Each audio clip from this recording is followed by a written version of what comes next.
ভাই, ইতালির এই পাঁচজন গেছিল মালদ্বীপ ঘুরতে, কিন্তু পানির নিচে ওদের সাথে যা হয়েছিল সেটা জানলে তুমি সত্যি শক হয়ে যাবে। এখন দেখো, ওই পাঁচজন গেছিল স্কুবা ডাইভিং করতে, আর সেটা ছিল কেভ ডাইভিং, মানে পানির অনেক গভীরে গিয়ে কেভ এক্সপ্লোর করা। আর এই পাঁচজনের মধ্যে একজন ছিল মেরিন বায়োলজিস্ট, আর একজন ছিল ডাইভিং ইন্সপেক্টর। গভর্নমেন্টের পারমিশন ছিল যে শুধু 50 মিটার পর্যন্ত নিচে যাওয়া যাবে, কিন্তু এই পাঁচজন ড্রাইভার মজা করতে করতে আরো গভীরে চলে যায়। এরপর পানির নিচে অনেকগুলো কেভ আসে যেখানে ওদের থামার কথা ছিল, কিন্তু ভাই ওরা সেই কেবের ভেতরে ঢুকে পড়ে।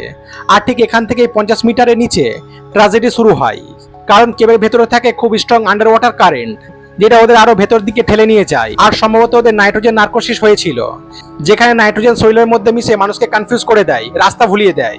তার উপর অক্সিজেন টক্সিসিটি আর ব্রিদিং প্রবলেম তো ছিলই, তাই ওরা আর কেব থেকে বাইরে বেরিয়ে আসার রাস্তা খুঁজে পায়নি। যখন অনেক ঘন্টা কেটে যায় আর ওই ড্রাইভার উপরে উঠে আসে না, তখন সেখানে রেস্কিউ টিম পৌঁছায়।